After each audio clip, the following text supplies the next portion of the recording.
राज्यातल्या सर्व शेतकऱ्याला सांगू इच्छितो की आज आहे 23 मे, म्हणजे आज 23 मे पासून राज्यामध्ये म्हणजे 30 तारखेपर्यंत भाग बदलत काही ठिकाणी मुसळधार, कुठं रिमझिम, कुठं वडी नाले वाहतील असा पाऊस पडणार आहे म्हणून हा अंदाज लक्षात.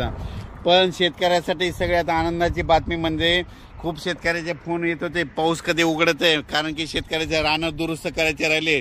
शेतकऱ्याचे आनंदाची बातमी 1 आणि 2 जूनला सूर्यदर्शन होणार आहे म्हणून खास करून शेतकऱ्याची आनंदाची बातमी. पण राज्यात मात्र आज 23 पासून मात्र भाग बदलत जोराचा पाऊस पडणार आहे म्हणून दररोज 2-2 भागात वेगवेगळा पाऊस पडत राहणार आहे म्हणून हा अंदाज लक्षात घ्यायचा. सांगायचं झालं तर हा पाऊस म्हणजे 24, 25, 26, 27, 28, 29, 30, 31 पर्यंत सगळ्या राज्यात महाराष्ट्रामध्ये भाग बदलत पडणार आहे म्हणून हा अंदाज लक्षात घ्यायचा. मात्र 1, 2, 3 तारखेला राज्यात सूर्यदर्शन होणार आहे. ही खास करून शेतकऱ्याची आनंदाची बातमी. संत्र उत्पादकांचे फोन आले की म्हणजे आम्हाला ताण द्यायचा आहे आणि हे पाऊस कधी उडेल, तर त्यांच्यासाठी सांगू इच्छितो 1, 2, 3 तारखेला सूर्यदर्शन होणार आहे म्हणून खास करून त्यांनी अंदाज लक्षात घ्यावा. आणि राज्यातल्या सर्व शेतकऱ्याला सांगू इच्छितो की उघडल्याच्या नंतर तुम्ही तुमचे शेतं रोटावेटर, कल्टिवेटर करून आपण आपली शेतं तयारीत ठेवा, कारण की राज्यात परत मान्सूनचा पाऊस कधी येणार आहे त्याचा मी व्हिडिओ नंतर देणार आहे.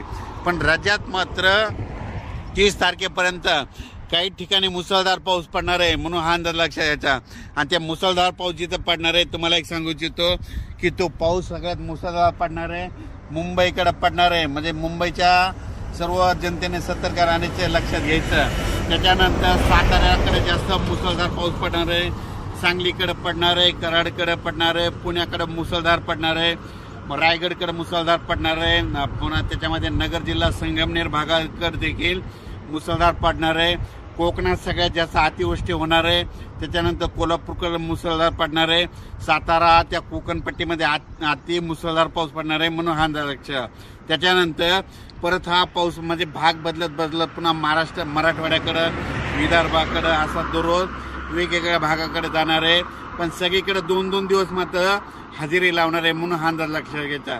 ज्या ठिकाणी जास्त पाऊस पडला नाही तिथं रिमझिम पाऊस पडणार आहे, कुठं निस्ते थेंबच येणार आहे म्हणून हा अंदाज लक्षात घ्यायचा. या पावसामध्ये विजेचं प्रमाण जास्त आहे, वाऱ्याचं प्रमाण जास्त आहे. माझी सगळ्याला विनंती, विजा कडकडत असताना आपली पाळीव प्राणी झाडाखाली बांधू नका आणि तुम्ही देखील झाडाचा निवारा घेऊ नका. अचानक वातावरणात बदल झाला तर लगेच एक मेसेज दिला जाईल. पण राज्यात मात्र सातारा, सांगली, कोल्हापूर, पुणे, कोकण, नाशिक, मुंबई या भागाकडे मुसळधार अतिवृष्टी देखील होणार आहे म्हणून हा अंदाज लक्षात